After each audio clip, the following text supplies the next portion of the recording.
Bom dia a todos, queridos e queridas, companheiros e companheiras de jornada rumo à luz, rumo à ascensão espiritual e planetária, tudo bem? Então, hoje é sábado, dia 14 de janeiro de 2023, e nós vamos juntos dar continuidade aqui ao nosso trabalho, na nossa jornada de cura da criança interior, através dos ensinamentos de um curso em milagres. Começamos com a nossa lição de hoje, que declara de forma peremptória: Deus não criou um mundo sem significado. Deus não criou um mundo sem sentido, né? Deus não criou a guerra da Síria, portanto ela não é real. Deus não criou aquele desastre de avião, portanto ele não é real. Deus não criou a minha infância terrível, portanto ela não é real, né?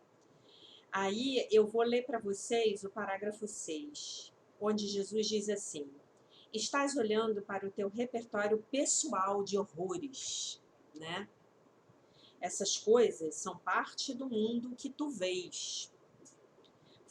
Algumas delas são ilusões compartilhadas, quer dizer, aquelas que dizem respeito ao coletivo são ilusões compartilhadas. E outras delas fazem parte apenas do teu inferno pessoal, né? Quer dizer, de repente eu tenho um problema pessoal, uma doença que eu não compartilho com o coletivo, né?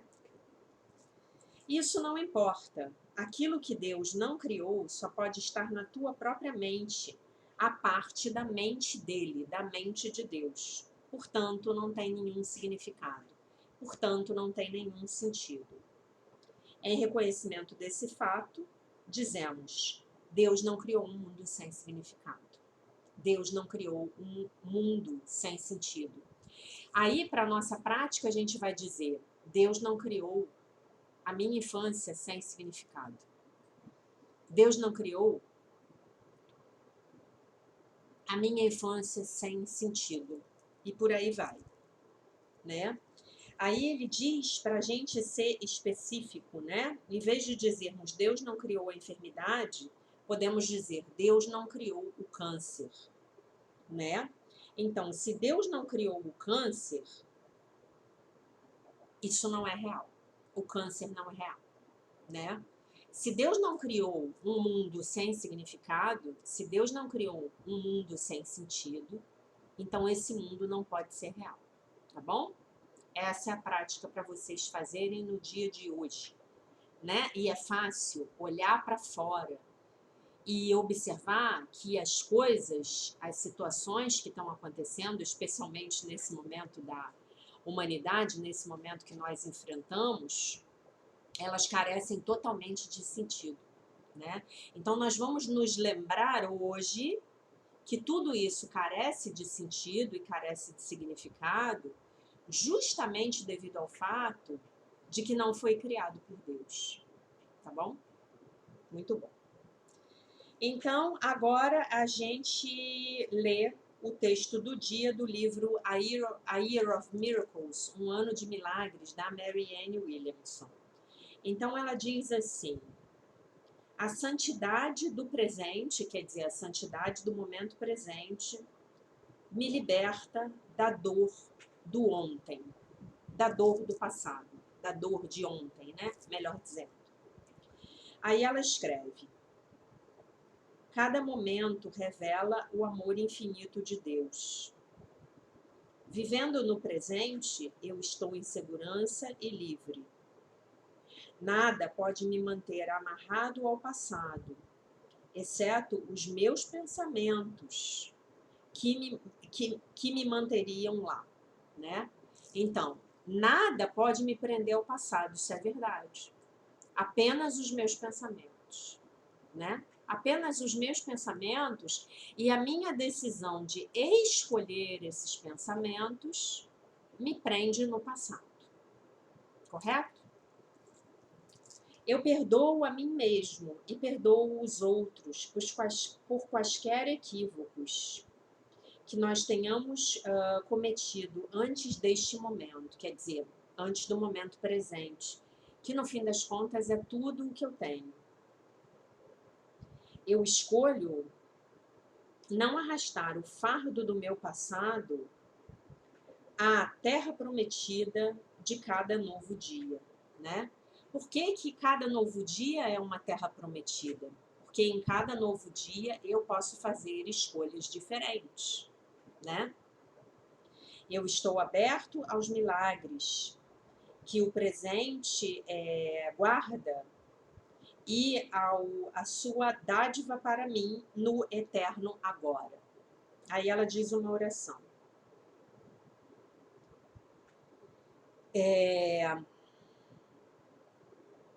Eu desisto, né, do meu foco no passado no qual eu poderia habitar. Não. Peraí. Eu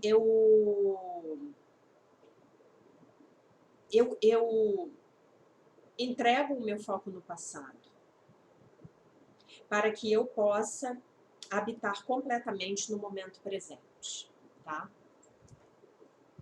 Que a minha mente possa não vagar na escuridão do antes, mas em vez disso ser preenchida pela luz do agora. Que o meu coração possa se abrir ao conhecimento de que qualquer coisa é possível em qualquer momento. E que Deus, em si mesmo, ele não é contido, né, pelos medos ou equívocos de ontem. Eu perdoo tudo aquilo que foi e eu abraço o que é. Eu estou em paz na santidade desse instante. E eu libero tudo o mais, tá? Então essa é a mensagem dela para hoje, nos aconselhando a que nós fiquemos no momento presente. Lembrando, a melhor maneira de eu construir um futuro positivo é eu ficando consciente do meu momento presente, né?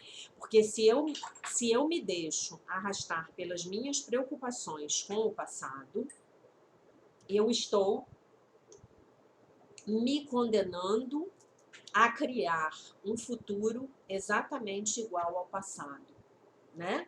Por quê? Porque eu passo o meu momento presente preso no passado, pensando no passado, né? E eu me esqueço de ficar totalmente no momento presente.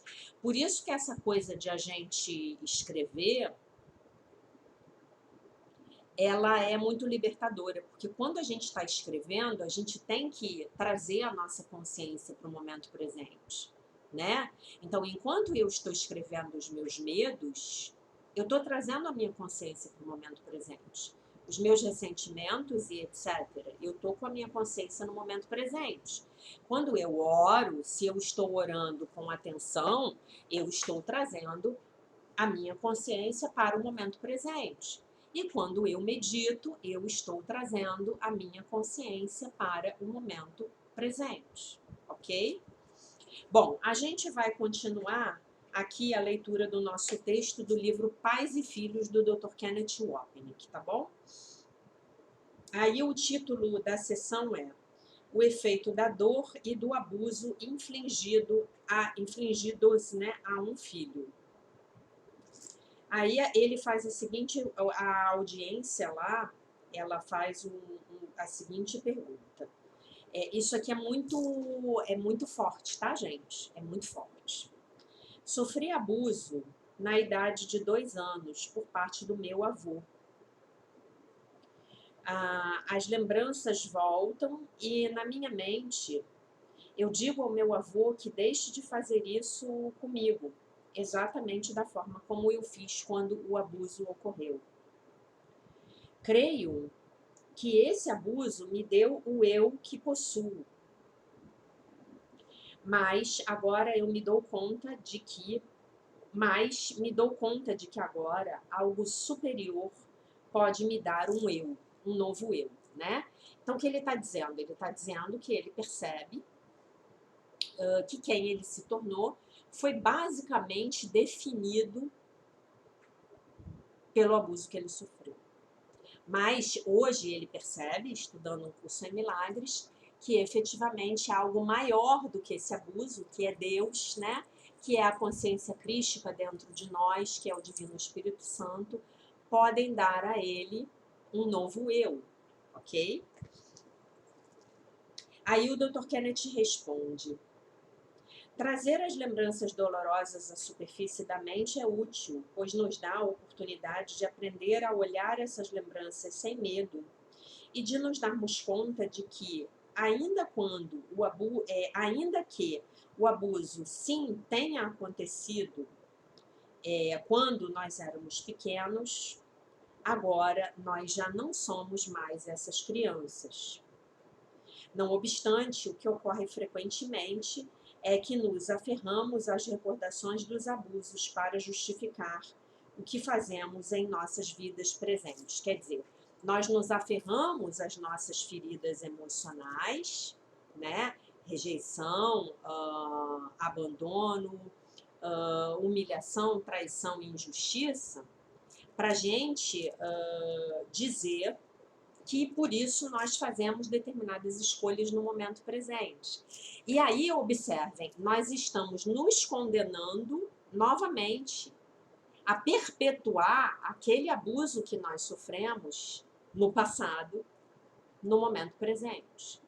Vejam como o texto está bem sincronizadinho com o texto da Marianne Williamson, tá? Não é intencional, tá? Isso é o Divino Espírito Santo que faz. Não sou eu. Eu simplesmente estou acompanhando aqui a leitura, na ordem que os textos aparecem, e estou lendo os textos do livro da Marianne também por ordem cronológica. Como ela tem 365 textos, a gente hoje está no 14º texto, porque hoje é o 14º dia do ano de 2023, tá? Por exemplo, sendo já adultos, pensamos que devemos ser cautelosos na presença dos homens ou mulheres, devido àquilo que nos ocorreu quando éramos crianças. O efeito dessa atitude é que ela mantém o passado vivo em nós. Isto não significa de modo algum que devamos negar o passado, mas sim que devemos aprender a negar que o passado tenha algum efeito sobre nós agora mesmo. E existe uma grande diferença entre as duas atitudes. Isto é, eu não vou negar que o abuso ocorreu. Eu não vou negar, no caso dele, que eu sofri um abuso por parte do meu avô quando eu tinha apenas 2 anos de idade. Eu não vou negar. Isso aconteceu. Isso me trouxe uma ferida que ajudou a construir a minha identidade egóica, né? Mas eu vou dizer sim, o passado agora ele não tem mais poder sobre mim, porque hoje eu vou fazer escolhas baseadas no meu momento presente. No momento presente eu não sou mais uma criança. No momento presente o meu avô não abusa mais de mim. Quando eu estou no momento presente, eu estou em conexão com o Divino Espírito Santo. E aí eu estou muito mais habilitado ou habilitada a fazer melhores escolhas no meu momento presente, né? Uma boa escolha que eu posso fazer nesse caso é orar e pedir ao Divino Espírito Santo que limpe toda a culpa na minha mente que eu trouxe para essa encarnação e que eu tive, que eu escolhi consciente ou inconscientemente, né? No caso, inconscientemente, projetar como um abuso. E aí, esse abuso acontece na minha vida. Tá bom? Aí ele continua. Por uma parte, enquanto reprimirmos uma lembrança ruim, afirmamos que o passado segue vivo e que é tão horrível que não vamos mais lidar com ele. Né? Então, enquanto a gente não se lembra, e esse é o fundamento da cura através da psicanálise. Enquanto eu não estou me lembrando, aquilo está comandando a minha vida. Né? No momento em que eu me lembro, eu estou trazendo luz para o evento. Né? No momento em que eu me lembro, em que eu faço as minhas listas a respeito de todas as formas como eu fui rejeitada na minha vida, Eu estou trazendo luz para essas feridas. Então, essas feridas de rejeição, ou de abuso, de abandono, de humilhação, de injustiça, de abuso sexual, né? Elas não vão ter mais o poder de comandar a minha vida que elas têm no momento presente, porque estão inconscientes, estão guardadas lá no fundo do meu inconsciente, né? É aquela história do lixo que a gente jogou embaixo do tapete, mas ele está ali fermentando e está cheirando mal. Se ele está fermentando e está cheirando mal, então ele está afetando o meu momento presente. Mas quando eu decido, tem um lixo aqui, eu vou olhar para ele, eu levanto o tapete, por mais doloroso que isso seja, eu pego uma vassoura, eu limpo o lixo, eu boto numa sacola para o lixeiro levar, eu passo um pano com desinfetante naquele chão e eu boto aquele tapete para lavar, aquele lixo não tem mais poder sobre mim, sobre a minha vida. Ele pode sim continuar como uma lembrança dolorosa, mas essa dor vai ser bem menor e efetivamente não vai mais ter poder para comandar a minha vida, tá bom? E isso, né, fazer isso não é útil. O que é útil, entretanto, é reconhecer o que aconteceu e, em continuação, nos perguntarmos o que isso tem a ver conosco agora. O erro consiste em dizer que sim, isso tem algo a ver conosco agora.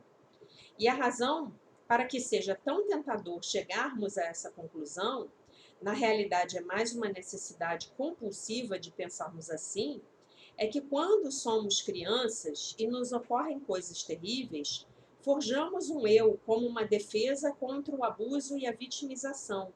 Uma dinâmica que é muito compreensível, sim, enquanto a gente é criança.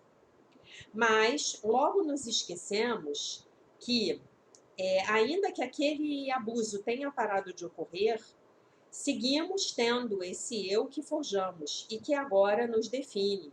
Este é quem somos. E somos assim devido. Este é quem eu sou. E eu sou assim devido ao que me aconteceu quando eu era pequeno.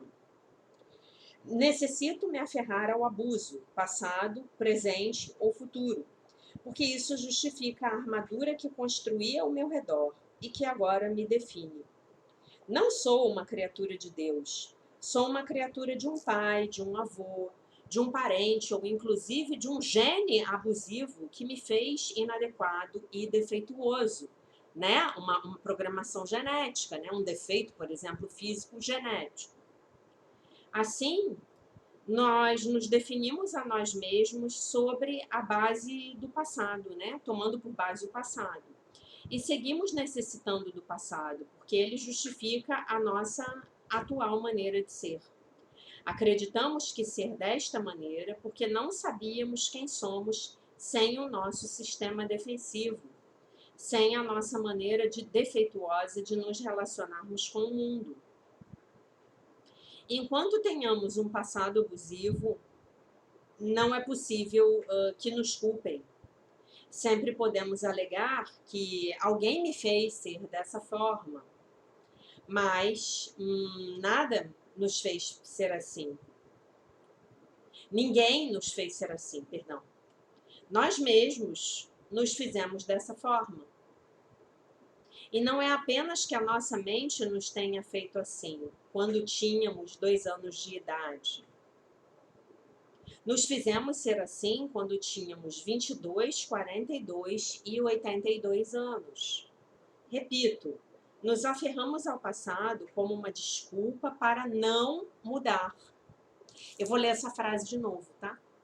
Então, nós nos aferramos ao passado como uma desculpa para não mudar, né? Eu me apego à falta de amor que eu tive dos meus pais como uma desculpa para eu não amar no dia de hoje. Eu estou fazendo a escolha de não amar no dia de hoje, porque os meus pais não foram capazes de me amar, não puderam. O ego deles não permitiu. E aí eu digo assim, como eu não fui amada, eu não posso amar no dia de hoje. Mas isso é uma decisão que eu estou tomando no dia de hoje, sob a justificativa de que eu não posso amar porque eu não sei como amar, eu não fui amada, não sei amar, né? Então, todos os meus malfeitos acabam sendo a responsabilidade de alguém, porque no fim das contas eu acabo sendo uma vítima do mundo que eu vejo, não é? Repito, nos aferramos ao passado como uma desculpa para não mudar. Obviamente que hoje em dia eu sou como sou porque reticências. Isso simplesmente não é verdade. Somos como somos hoje porque a nossa mente tomadora de decisões escolheu ser dessa maneira no dia de hoje.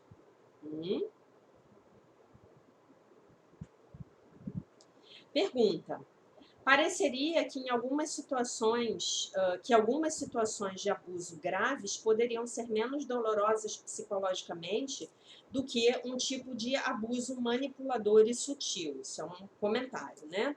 Aí o Dr. Kenneth responde: isso é absolutamente verdadeiro.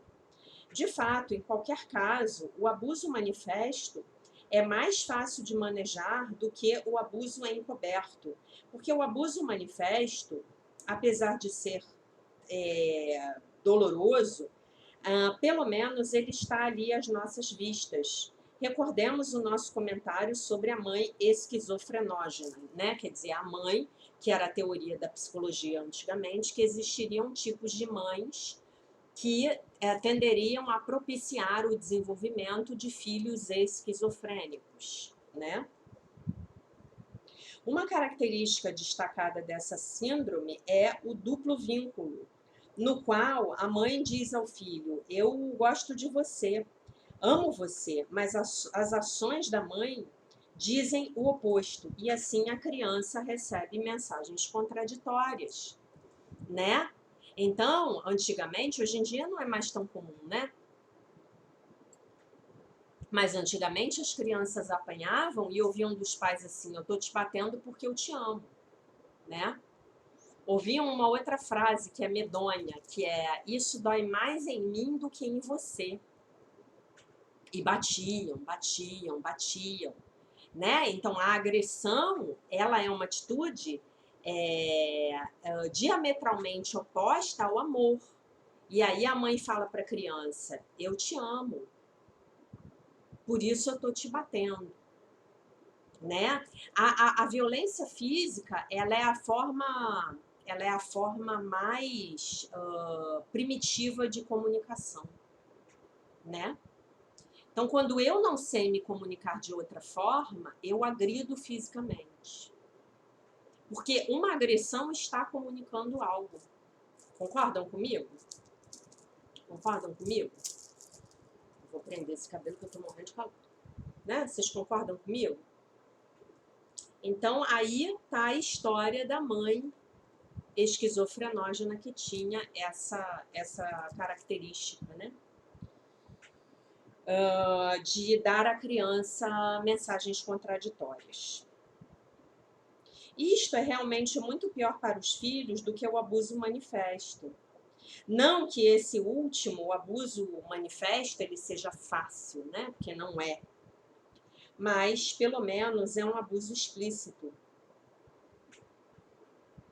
Quando alguns pais dão uma mensagem verbal de amor e de carinho, mas a experiência dos filhos é totalmente distinta, os filhos ficam confusos e eles não sabem como responder de maneira adequada. E isso é, no mínimo, extremamente difícil. E todos nós, né, gente? Todos nós, a gente passou por isso aqui, né? Em alguma ou outra medida, né? Pais que nos dá, por exemplo, vou dar um exemplo, né? O pai chega para o filho e diz assim: nossa, eu amo muito você, meu filho, mas ele é separado da mãe dele, e quando chega nos finais de semana que ele tem que estar com o filho, com a filha, ele não aparece. Ele tem um compromisso, ele está alcoolizado, né? Eu tenho uma amiga que ela está passando por essa situação atualmente com o filho dela. Então ela está separada do ex-marido, e nos finais de semana que são dele, para ele ficar com a criança, ele ou nunca pode, ou ele tá completamente ele tá sob a ação da maconha, porque ele é usuário de drogas, né? Ele é dependente químico, né? Ele precisa usar maconha, né? Então o nome disso, é claro, falando em termos corretos, abertos, ele é um dependente químico. E se ele quer se libertar do vício da dependência química, ele vai ter que procurar um programa, né? Uma clínica de reabilitação, um programa de 12 passos, um Narcóticos Anônimos, né? E ela tá enfrentando exatamente essa situação. Mas ele diz que ama o filho. Ele diz que ama o filho. Ele ama muito o filho. Ele ama muito esse filho. Mas quando é o momento dele estar com o filho, ele nunca pode. E quando pode, ele está sob o efeito das drogas. Quer dizer, ele está fora de si, né? E aí, como é que fica isso? A primeira coisa a ser comentada aqui é que um dependente químico, ele não se ama. Portanto, ele não pode amar outro ser. A gente só pode amar o outro na medida em que nós nos amamos. E se nós não fomos ensinados a nos amar quando nós éramos crianças, e para nós, para a maioria de nós, isso é verdadeiro em uma ou outra medida, nós vamos ter que aprender a nos amar. Se a gente quiser ter uma vida melhor. Porque eu só posso ter uma vida boa se eu me amo. Se eu me aprovo, se eu me aceito nas minhas imperfeições e nas minhas perfeições. E como é que eu vou aprender a me amar? Só tem um jeito. Me conectando com Deus e me abrindo para experimentar o amor de Deus. E eu vou experimentar o amor de Deus através da meditação, através da oração, através da minha conexão com Deus. Aí eu vou começar realmente a experimentar esse amor de Deus. Eu vou começar a realmente ter a prova de que Deus me ama, de que Deus cuida de mim, né?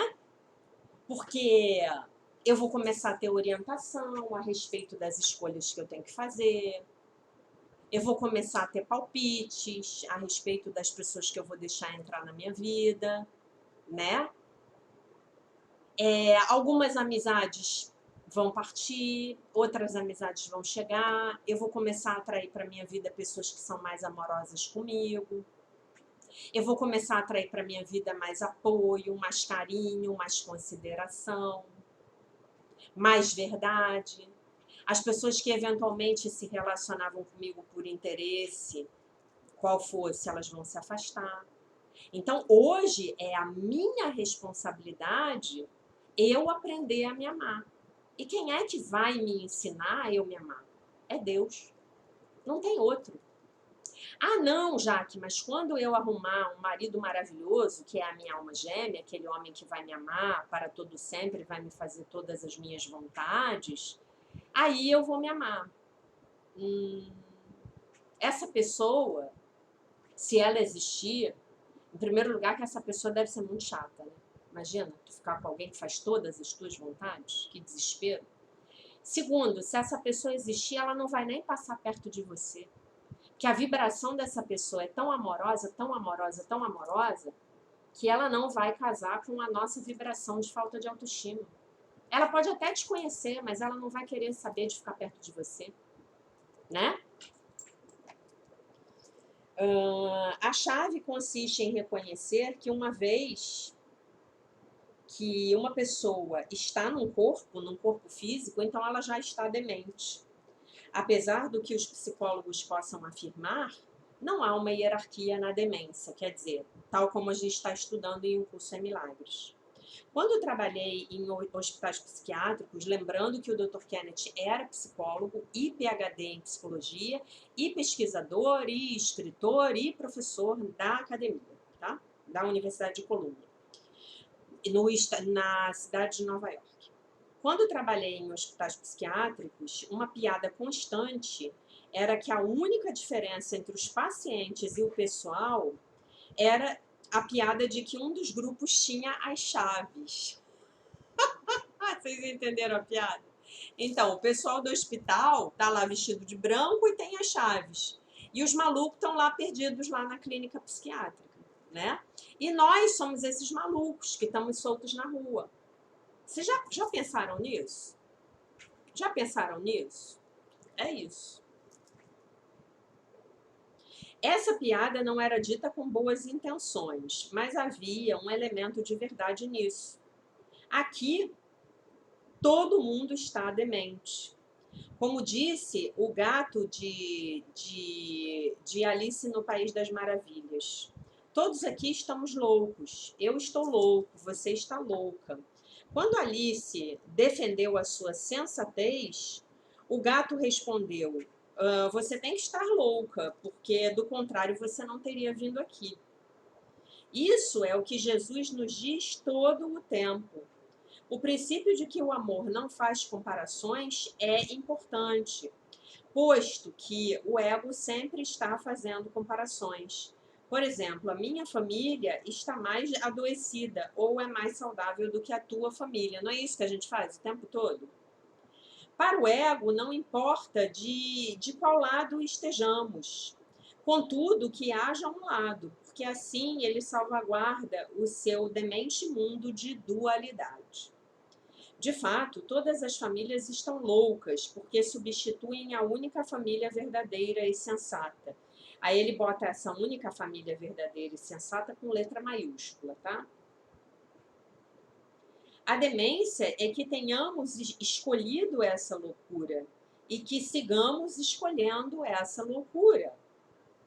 Este é o nosso roteiro e, por conseguinte, nossas famílias são salas de aula obrigatórias para nós. Dizer que não queremos aprender com elas, com as nossas famílias, ou nos queixarmos do nosso destino miserável ou de quão terrível Deus é por ter permitido que isso nos sucedesse, é não entender nada. Né? Então, quando a gente olha para o mundo, esse mundo sem significado da lição de hoje, e a gente fala assim, meu Deus, como Deus está permitindo que essas coisas aconteçam com pessoas tão boas?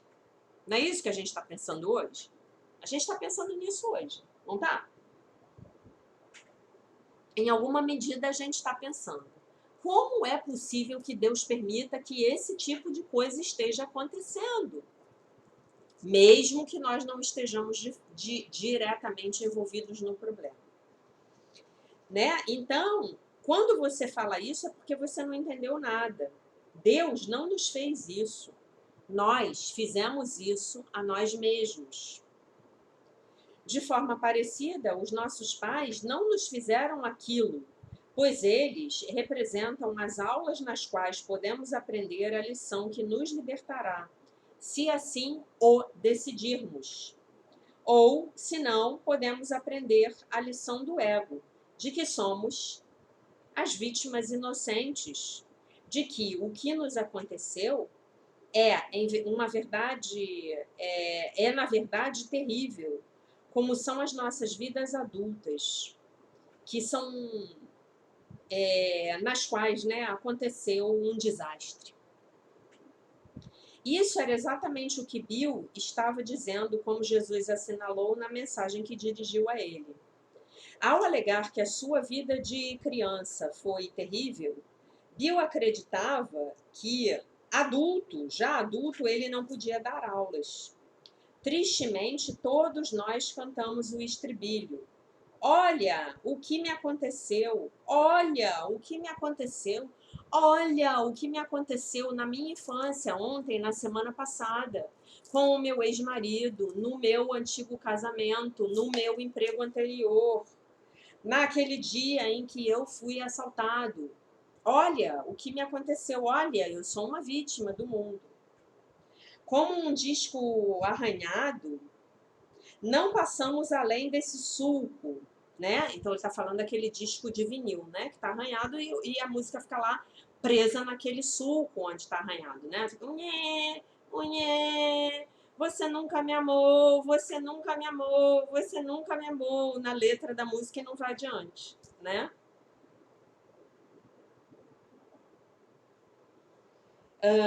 Com um disco quebrado, não passamos, com um disco arranhado, não passamos desse suco, o que leva em si uma comparação implícita de vítimas e algozes.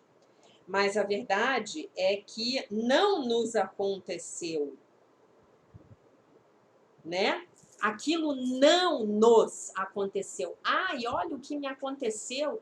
Meu pai, aquele infeliz, aquele mesquinho, meu avô que abusou sexualmente de mim enquanto eu tinha 2 anos, ou dos 2 anos aos 4 anos, né?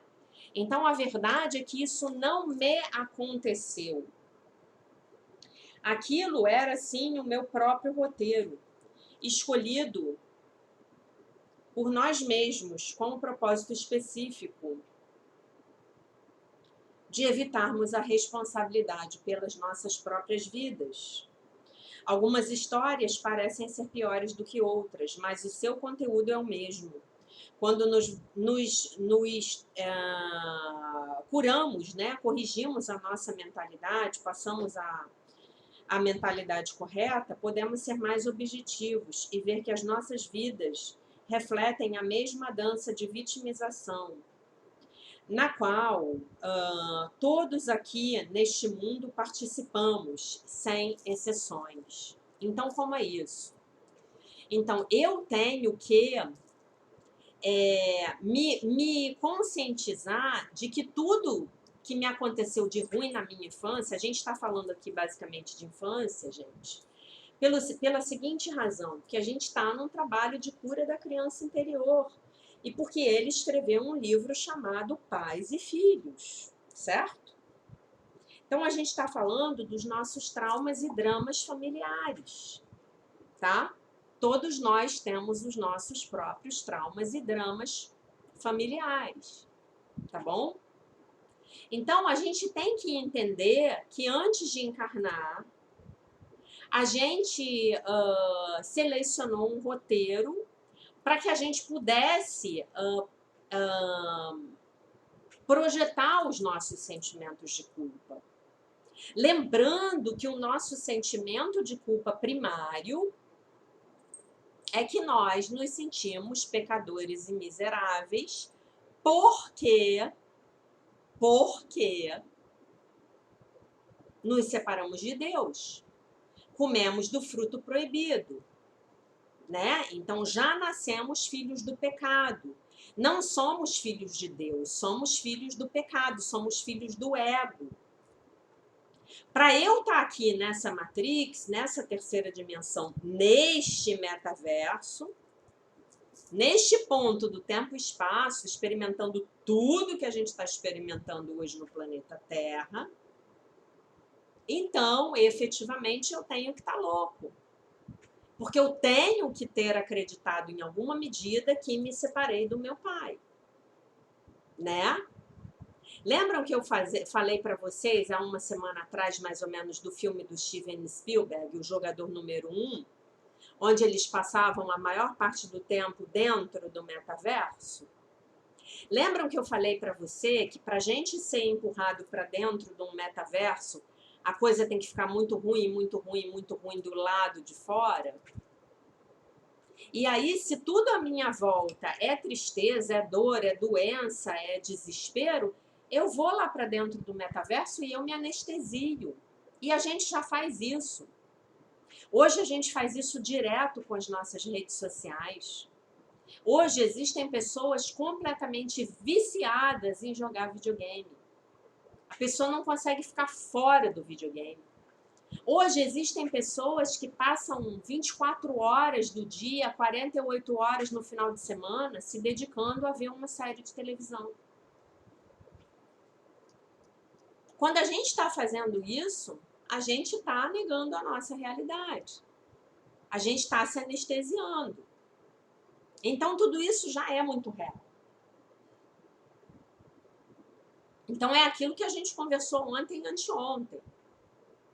A gente já tem que começar entendendo, partindo da premissa,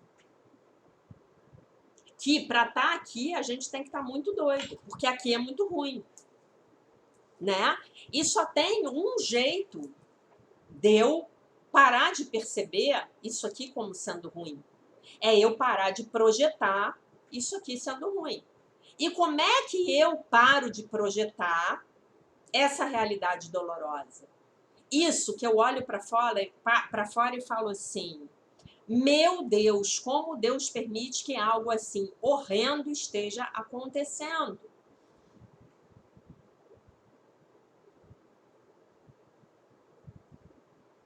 Como? Só tem um jeito, gente. Eu vou ter que orar muito e pedir a Deus para limpar essa culpa da minha mente. Para me libertar da crença no pecado, né? Eu vou ter que trabalhar isso, eu vou ter que limpar essa crença no pecado da minha mente, né? E aí por isso que eu recomendei a vocês a leitura do belíssimo livro do mestre Masaharu Taniguchi, compilado pelo professor Camilo Kusumoto, que é A Humanidade é Isenta de Pecado, o audiolivro já está aqui no YouTube, né? A gente tem que se desfazer dessa crença no pecado.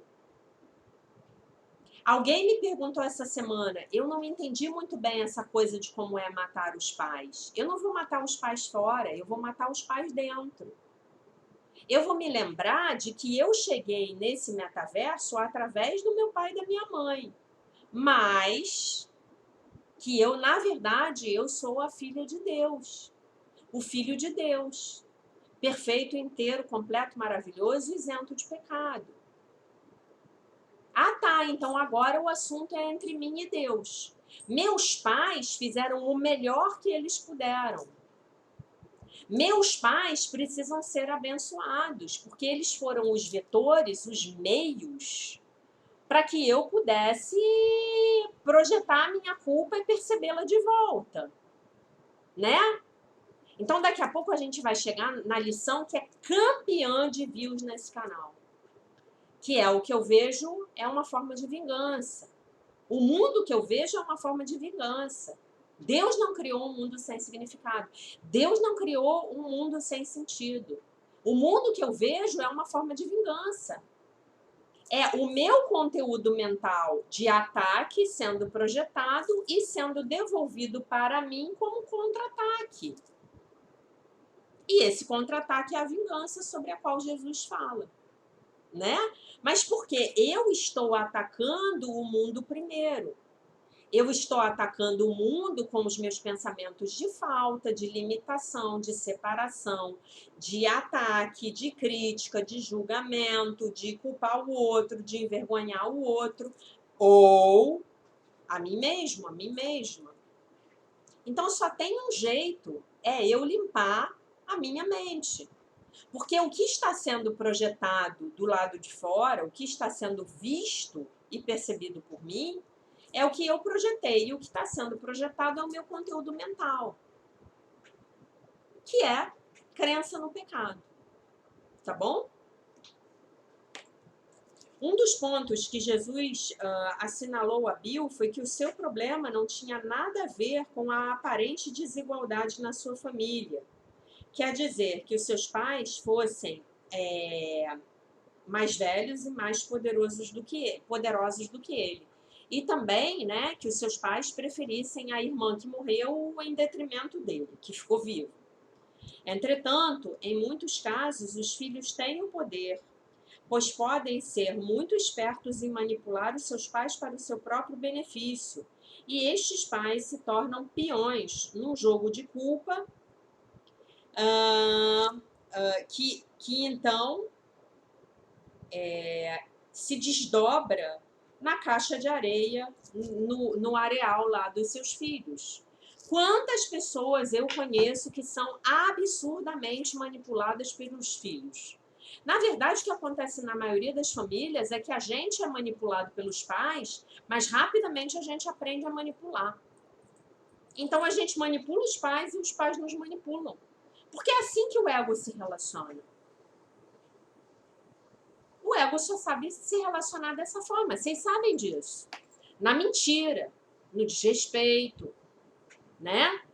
A gente não sabe ser amoroso com o outro, porque a gente vive numa sociedade que diz que a gente não pode dizer não.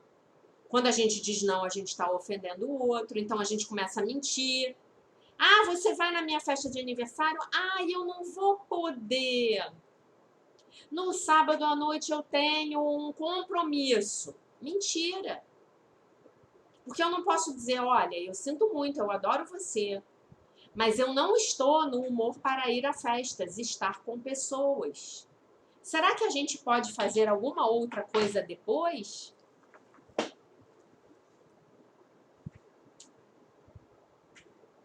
Será que a gente pode tomar um café da manhã no domingo?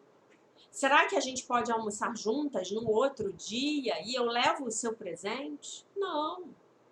Não, eu não vou poder. No sábado à noite eu já tenho um compromisso. Não é assim que a gente faz? Eu não vou poder. Ah, é assim que a gente faz.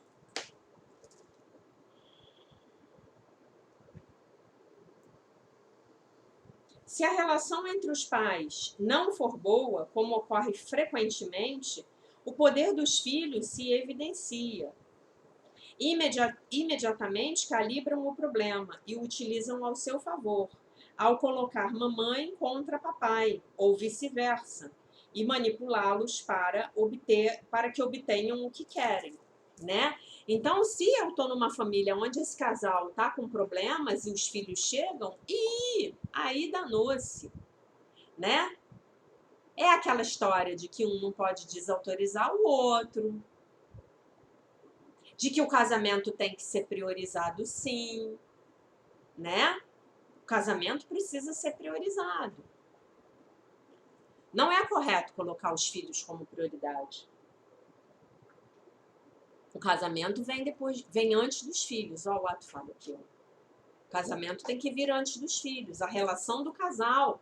Porque se esse casal está bem, se esse casal está harmonioso, se um consegue amar o outro e o outro retribui, né? Esses filhos têm muito mais chances de serem felizes, né? Mas aí o casal começa a se aborrecer e os filhos entram ali naquela brecha e começam a manipular e a jogar um contra o outro. E todos nós fizemos isso, todos nós passamos por isso, não é? Não obstante, há uma parte das mentes dos filhos que suplica que eles, os filhos, não sejam os adultos na família. E a nossa próxima sessão vai abordar essa situação destrutiva e a sua resolução feliz, tá?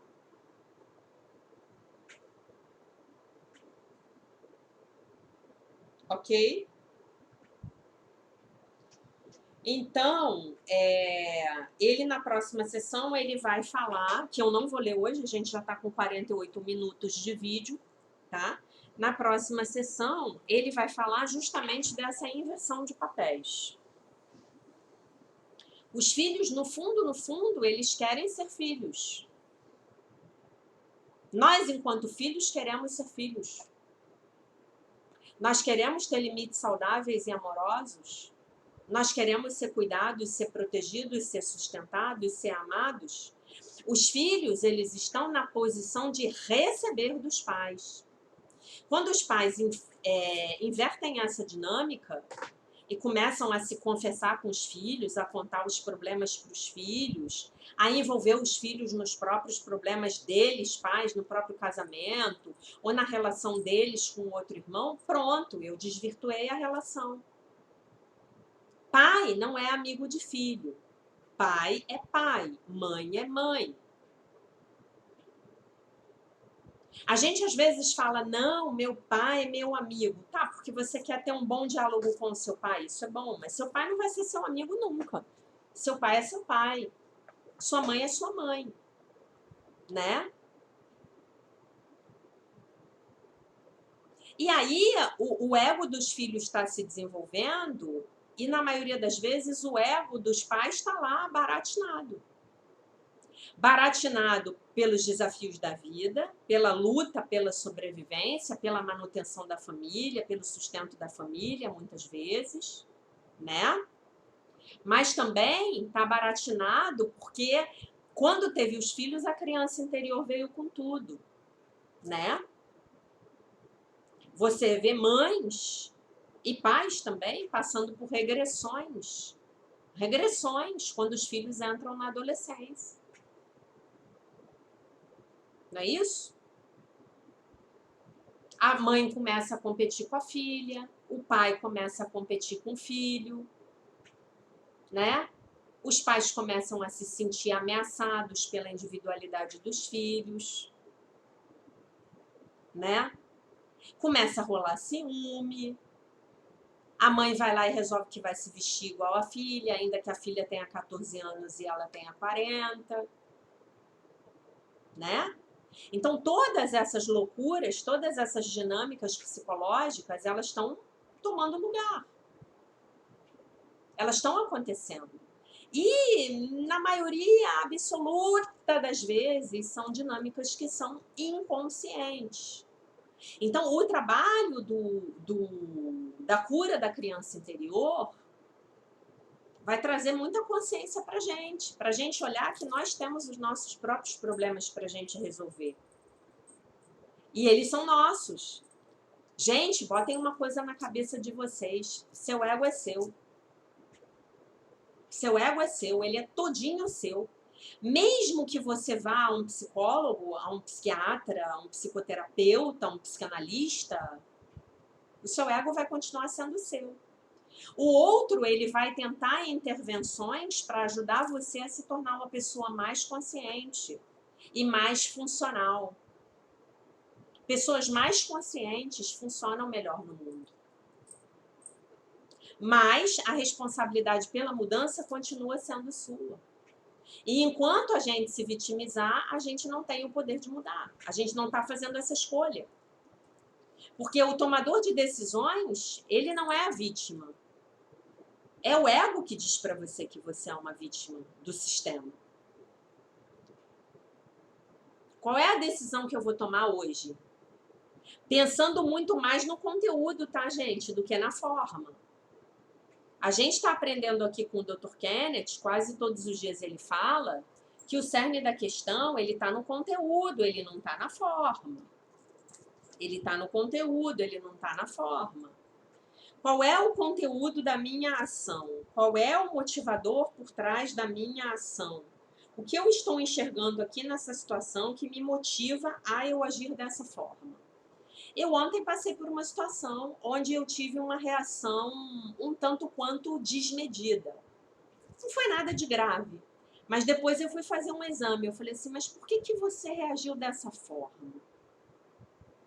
Por que isso deixou você transtornada? Aí a minha criança interior me respondeu imediatamente. Porque eu comecei a sentir medo. Eu perdi o meu senso de segurança na situação. Lembrando que eu não estou aqui dizendo que a minha criança interior ela é um ente separado de mim que me possui. Não, a minha criança interior e eu somos uma. E eu estou atenta com ela. E eu consegui consertar a situação. Graças a Deus, não houve nenhum desdobramento ruim. Eu consegui consertar a situação. Mas, de qualquer maneira, eu tive que me observar. Porque apertaram os meus botões. Né? E, gente, eu vou reforçar mais uma vez que você pode estar no caminho espiritual que você tiver. Você pode estar no caminho religioso que você tiver. Você pode estar tomando cogumelos mágicos para expandir a sua consciência. Nada contra. Nada contra. Se isso te faz bem, vai fundo. Vai para a cerimônia de ayahuasca, se isso te faz bem. Se isso expande a tua consciência. Mas, se você for para a missa, se você for para a sinagoga, se você for para a mesquita, se você for para o templo budista rezar, orar e vigiar, e se você não cuidar de curar as suas feridas emocionais, a sua melhora não vai poder se concretizar. E por isso que um curso em milagres ele é tão poderoso, porque ele é uma ferramenta de psicologia espiritual. Ele é uma ferramenta muito forte de cura das nossas emoções através da espiritualidade. Uma ferramenta prática. Então, faça o seu diário de mudança de atitudes. É ele que vai controlar o seu emocional, tá? É o seu emocional que precisa de cura.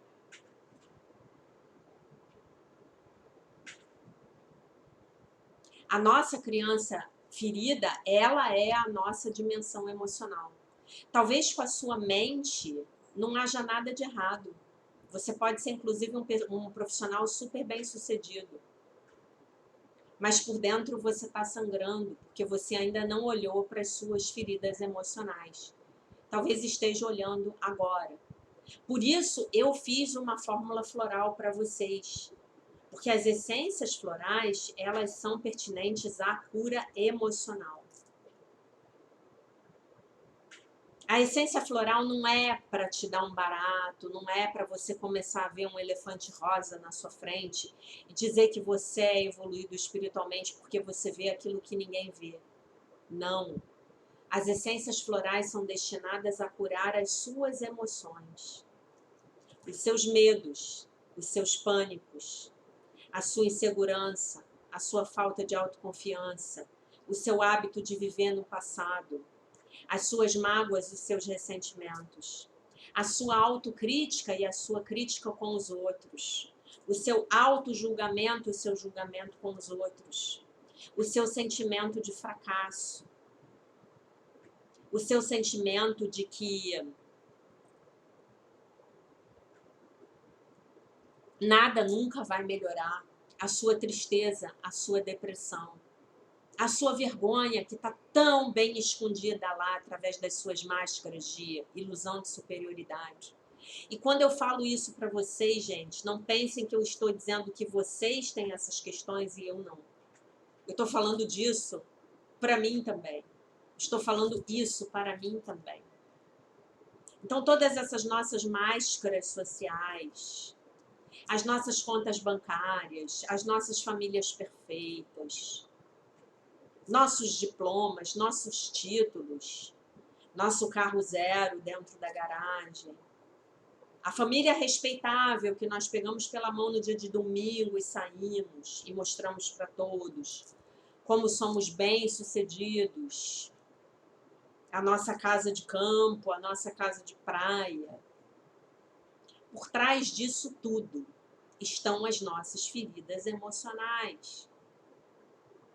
E vocês vão ver a quantidade de energia criativa que vai começar a fluir, se já não estiver fluindo, na vida de vocês, quando vocês começarem a olhar para essa parte de vocês que ficou na sombra. A criança rejeitada, a criança abandonada, a criança envergonhada, a criança humilhada, a criança ferida, a criança injustiçada, a criança traída, a criança negligenciada, a criança que não era vista, a criança que não era ouvida, a criança que só recebeu amor condicional e teve que se contorcer para se transformar naquilo que papai e mamãe queriam que ela fosse. Ou que a sociedade disse que era alguém bem-sucedido. Então, quando você olhar para essa sua criança, que você suprimiu, que você desonrou, que você escondeu, que você prendeu dentro do armário, né? Aquela criança nerd que ninguém gostava, e aí você prendeu a criança nerd dentro do armário e criou uma máscara para você, uma persona, de uma pessoa super simpática, de quem todo mundo gosta, todo mundo quer ficar perto. Mas isso é uma máscara. Então você continua recebendo amor condicional. Por quê? Porque aquilo não é quem você é, né?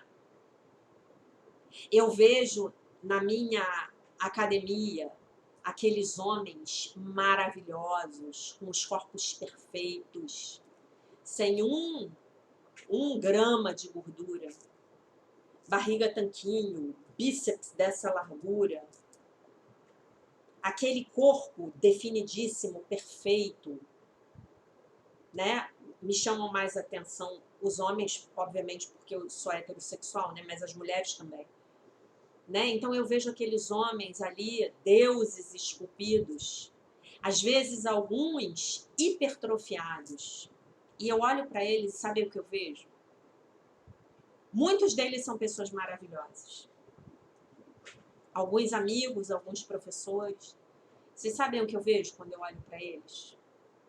Eu vejo a criança ferida, indefesa, que em algum momento pensou assim, se eu ficar muito forte, ninguém vai poder mais me machucar.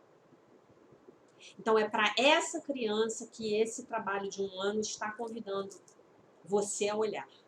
Amar, aceitar, aprovar, consolar, cuidar, dar colo. Você vai aprender com esse trabalho a fazer tudo isso e a não mais ficar esperando que esse colo venha do lado de fora. Venha de algum lugar do lado de fora, melhor dizendo, né? E você vai aprender a encontrar dentro de você o seu pai divino e a sua mãe divina. E quando esse encontro acontecer e essa cura tiver lugar, e você tiver pedido a Deus para te liberar dessa crença de que você é um pecador, da sua culpa, da sua vergonha, mais primitivas, as suas projeções vão começar a ser muito mais amorosas. E você estará, sim, contribuindo em grande medida para a salvação do mundo, para transformar esse mundo num lugar muito mais amoroso e justo. Tá bom, meus amores? Para finalizar, vamos nos lembrar da lição de hoje. Deus não criou um mundo sem significado. Deus não criou um mundo sem sentido. Deus não criou aquela guerra, portanto, aquela guerra não é real.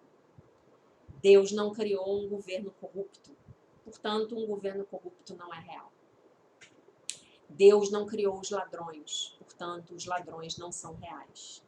Deus não criou o câncer, portanto, o câncer não pode ser real. Deus não criou um mundo sem significado. Deus não criou um mundo sem sentido. Deus não criou uma infância sem significado para mim. Portanto, essa infância não pode ser real. Tá bom, meus amores? Deixo vocês, então, com a paz de nosso Senhor Jesus Cristo.